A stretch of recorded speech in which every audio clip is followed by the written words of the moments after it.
Bonjour mes amis, je m'appelle Boris Kimboala et je voudrais à travers cette vidéo partager avec vous ma réflexion et mes observations après avoir médité sur une section d'écriture qui se trouve notamment dans le livre de Luc au chapitre 10 du verset 25 au verset 37. Et au cœur de cette réflexion se trouve la question fondamentale suivante. Qui est l'ami ou le frère du chrétien? En d'autres termes, vers qui l'amour du chrétien devrait-il s'orienter? Ou à qui l'amour du chrétien est-il destiné? C'est une question tout à fait légitime qui mérite qu'on se la pose et qui garde toute son importance car elle a été au cœur d'une conversation que notre Seigneur Jésus-Christ, dans cette section d'écriture, a avec un pharisien qui lui pose la question de savoir que fallait-il faire pour hériter de la vie éternelle. Et avant d'aller dans le vif du sujet et de voir quelle a été la réponse de Jésus-Christ par rapport à cela, je voudrais simplement vous inviter à un mot de prière. Seigneur notre Dieu, merci de nous avoir donné cette occasion d'aller dans ta parole afin d'y trouver toutes les ressources qui sont indispensables pour notre édification, notre exhortation. Merci de rendre notre intelligence réceptive à ces versets, ces paroles que nous allons partager et lire, afin que cela nous soit utile dans toute situation de notre vie. Bénis ceux et celles qui vont partager ce moment avec nous, au nom de Jésus-Christ. Amen. Donc nous allons voir dans cette section d'écriture que la réponse de Jésus-Christ est non seulement complète et parfaite, mais aussi elle est sans ambiguïté, car elle répond de manière tranchée et contrastée à la question que lui pose le pharisien qui certainement s'attendait à ce que Jésus-Christ lui dise que pour hériter de la vie éternelle, qu'il fallait respecter tel ou tel principe, telle ou telle règle. Pas du tout. Jésus-Christ lui dit que le premier commandement, donc on va y aller tout de suite. Donc on est dans le livre de Luc, chapitre 10, verset 25. Quel est le plus grand commandement? Jésus-Christ dit, tu aimeras Dieu de tout ton cœur, de toute ton âme, de tout ton esprit. Et ainsi, le deuxième commandement, c'est que tu aimeras ton prochain comme toi-même. Donc ce pharisien, il connaissait la loi, donc il connaissait ce principe. Et comme il n'était pas satisfait par rapport à cela, il va plus loin en posant la question de savoir, il pose la question à Jésus-Christ, la question de savoir, mais qui est véritablement mon prochain? D'où le sens de notre interrogation. À qui l'amour du chrétien est-il destiné? Parce que je considère que la question du prochain pose fondamentalement la question de l'amour que nous devons avoir les uns par rapport aux autres. Et par rapport à ça, Jésus-Christ, plutôt que de répondre, il raconte une parabole. Il leur raconte une parabole. Et dans sa parabole, que je ne vais pas lire parce que je souhaite que cette vidéo soit courte, mais dans la parabole de Jésus-Christ, il dit qu'il y avait un homme qui avait été battu parce qu'il est tombé dans les mains de bandits. Il a été battu, il a été dépouillé et donc il a été laissé pour mort. Et après cela, deux hommes tour à tour, un lévite et un sacrificateur, passent par le chemin où cet homme avait été battu et laissé pour mort. Plutôt que de lui venir en aide, ces hommes choisissent de passer leur chemin. Et un troisième homme qui est pharisien, il passe par là et il tombe sur cet homme, il s'arrête, il lui vient en aide, il lui apporte le secours dont il avait besoin, il lui administre les soins nécessaires pour épargner sa vie. Et ce qui est intéressant dans cette histoire, c'est que Jésus-Christ pose la question aux pharisiens, mais entre les trois hommes, lequel de cet homme finalement est l'ami de cet homme blessé? Et le pharisien, à juste titre, répond que c'est le samaritain. Alors c'est intéressant parce que dans cette parabole, l'ethnie de ces trois hommes n'est pas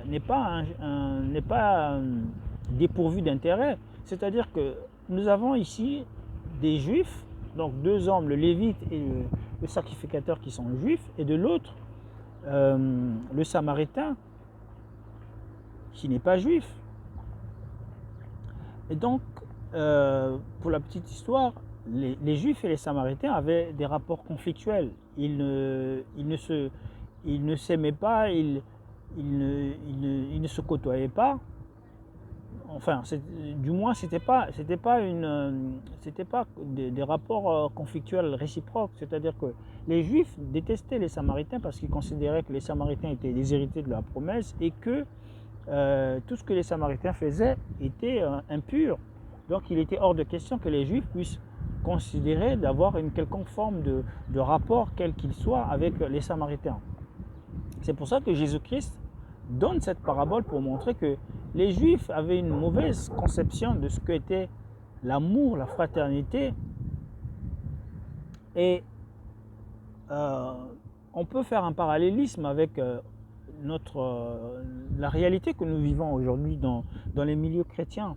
C'est que je vois beaucoup trop de chrétiens avoir une approche de l'amour et de la fraternité communautaire. Ils ont une philosophie, une approche communautariste de la fraternité, de l'amour. Beaucoup de chrétiens considèrent à tort que le frère, le véritable frère ou la sœur n'est que la personne avec qui je fréquente la même église, la personne avec qui je partage la même parole, avec qui je partage les mêmes convictions, les mêmes enseignements. Et donc, toute personne qui ne partagerait pas la même doctrine, la même philosophie, la même dénomination que moi serait une personne à bannir et à exclure dans mes rapports sociaux. Et par conséquent, dans l'exercice de l'amour que je pourrais être amené à manifester. Et pourquoi est-ce que nous sommes comme ça? Parce que nous sommes dans des églises, dans des dénominations, dans des églises. J'ai plein d'amis qui sont dans les églises comme ICC, comme La Voix, comme les Témoins de Jéhovah, comme dans les églises qu'on dit des églises à tort ou à raison, des églises branhamistes. J'ai plein d'amis qui sont dans cette logique communautariste où ils considèrent que toute personne qui ne partagerait pas, qui ne partage pas leurs convictions, leur église, qui ne fréquente pas leur église, ne mériterait pas de bénéficier de leur considération. Dans le sens où ils n'ont pas de rapport social avec ces personnes, au même titre que les Juifs considéraient que les Samaritains ne méritaient pas d'avoir une sorte d'interaction sociale ou relationnelle avec eux.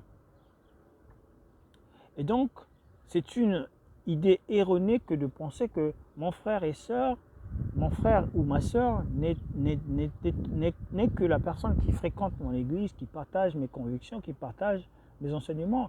Jésus-Christ, dans sa réponse, va au-delà des liens communautaires basés sur la fréquentation d'une église ou des affinités qu'on peut avoir. Jésus-Christ donne une réponse complète. Et comme je disais, le but de cette vidéo, c'est vraiment de remettre en cause notre perception de ce que doit être l'amour selon le monde, afin d'adopter la réponse de Jésus-Christ dans cette section d'écriture, qui est pour moi la réponse la plus parfaite et l'exemple le plus parfait de ce que doit être l'amour. Notre amour ne doit souffrir d'aucune forme de discrimination. Nous devons aimer tout le monde sans exception. Que les gens que nous rencontrons et avec lesquels nous avons des interactions, soit des chrétiens ou pas, nous devons de les aimer. C'est un devoir impératif dont aucun chrétien ne doit se dérober. Et nous devons le faire, parce que Dieu ne fait exception de personne. Et si nous disons que nous sommes des enfants de Dieu, nous devons faire exception de personne. Nous devons aimer les gens. Et surtout, nous devons sortir des enseignements dogmatiques que nous recevons, qui nous enferment dans des logiques où nous considérons que à partir du moment où nous fréquentons une église, à partir du moment où nous payons notre dîme, à partir du moment où nous avons une sorte de relation cordiale, fraternelle avec les frères et sœurs de notre église, nous avons rendu un service à Dieu, c'est-à-dire que notre devoir, notre mission est accomplie. C'est ce qui fait qu'aujourd'hui, beaucoup de chrétiens ne sont pas capables de venir en aide à des gens qui sont proches d'eux, qui sont en difficulté, qui ont des besoins, qui ne peuvent pas leur venir en aide sous prétexte qu'ils doivent payer leur dîme et que la personne qui est malade et dont l'ordonnance attend d'être achetée devra se débrouiller parce qu'on doit payer sa dîme, parce qu'on doit répondre à notre frère qui est à l'église, alors que accessoirement nous avons quelqu'un qui est en face de nous et qui nous pose un vrai problème, qui demande une réponse immédiate de notre part, mais nous préférons trouver un justificatif, une excuse pour ne pas venir en aide à cette personne pour des raisons que nous maîtrisons et qui n'ont rien à voir avec les fondements de la parole de Dieu.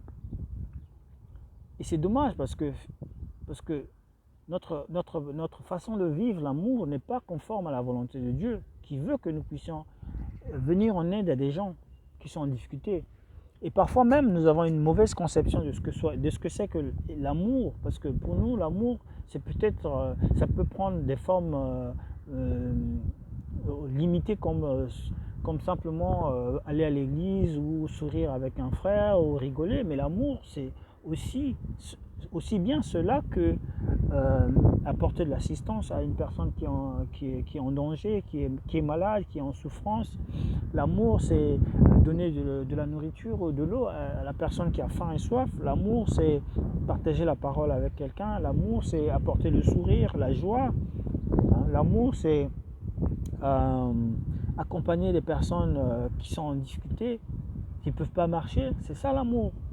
L'amour, c'est pardonner, c'est faire preuve de compassion. L'amour, c'est ne pas avoir de la jalousie, ne pas avoir de la haine.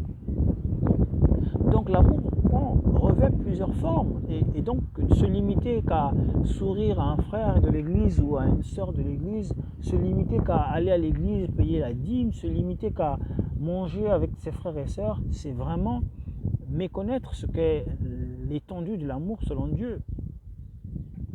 Et donc dans cette vidéo, je voudrais vraiment vous inviter à vous poser cette question: qui est vraiment mon frère? Et à vous approprier la réponse de Jésus-Christ dans cette section d'écriture afin de remettre en cause, s'il y a lieu, votre perception de l'amour ou de la fraternité. Parce que l'amour et la fraternité, selon Dieu, c'est ce que nous venons de voir dans cette section d'écriture. L'amour de Dieu transcende les frontières ethniques. L'amour de Dieu transcende les frontières communautaires. L'amour de Dieu transcende, dépasse les limites et les frontières des relations, des affinités qu'on peut avoir les uns par rapport aux autres, parce que nous partageons les liens de famille, nous partageons une même communauté, parce que nous partageons une même église. L'amour de Dieu dépasse tout cela. Et c'est à ça que Dieu nous invite, c'est à ça que Dieu nous appelle. Donc voilà, les Samaritains, c'était des gens qui étaient méprisés par les Juifs. Et nous aussi aujourd'hui, parmi les chrétiens, nous considérons à tort qu'il y a des gens qui ne mériteraient pas notre amour parce qu'ils sont païens, parce qu'ils ne croient pas la même chose que nous, parce qu'ils ne partagent pas les mêmes valeurs que nous. Nous sommes comme les Juifs. Nous méprisons les gens, nous ne les considérons pas, nous les rejetons, nous les excluons, parce que nous nous considérons trop saints pour avoir des rapports avec ces gens-là. Et pourtant, la réponse de Jésus-Christ dans cette section d'écriture bouleverse nos certitudes, bouleverse nos croyances. Et c'est tant mieux. Et c'est tant mieux parce que ça nous invite à nous remettre en cause, ce que nous croyons être l'amour. L'amour, ce n'est pas ça. L'amour, c'est aimer sans exception. Sans exception et sans acception. C'est aimer les gens, faire preuve de compassion, de fidélité, d'amour, d'assistance. Et pour terminer, je voudrais simplement partager avec vous ces quelques versets, pas beaucoup pour ne pas vous saturer, mais 2-3 versets. Le premier, c'est le Proverbe 3 au verset 27. Il est dit: ne refuse pas de faire le bienfait qui est au pouvoir de ta main à celui qui en a besoin. Ah, c'est très fort, hein? Nous ne devons absolument pas refuser de faire le bien qui est au pouvoir de notre main à celui qui en a besoin. Pourquoi? Parce que refuser, ce serait laisser quelqu'un en danger. Ce serait faire la volonté du diable. Ça, c'est la parole de Dieu. L'autre verset, c'est Matthieu chapitre 5, verset 46, qui dit « Quel mérite avons-nous si nous ne partageons notre amour et notre fraternité qu'avec des gens qui partagent notre foi, qui sont dans notre église? Quel mérite avons-nous puisque les païens font de même? Les païens aussi ont une certaine forme de fraternité, de solidarité et d'amour entre eux. Si nous faisons comme les païens, quel mérite avons-nous? Dieu ne nous demande-t-il pas d'aller au-delà, d'être plus que le païen, parce que nous sommes nés de nouveau de l'Esprit de Dieu? Voilà l'amour selon Dieu. Et peut-être que quelqu'un pourrait tenter de m'opposer le verset de 2 Corinthiens, verset 6, de 14 à 15, pour dire « Ah oui, mais quel rapport y a-t-il entre les ténèbres et la lumière? Quel rapport y a-t-il entre le païen et le chrétien ?» Si telle est votre conception, je dirais que vous avez peut-être mal compris ce verset, parce que ce verset fait allusion non pas à la fraternité, mais aux œuvres que nous produisons. Donc, si nous avons des gens qui produisent les œuvres du ténèbre, alors nous ne devons pas avoir une sorte de relation avec des gens comme ça. Mais nous avons le devoir d'aimer les gens. Voilà. Donc j'espère que ce partage aura béni quelqu'un, et je vous invite vraiment à relire ces versets pour pouvoir en tirer la meilleure compréhension. Que Dieu vous bénisse.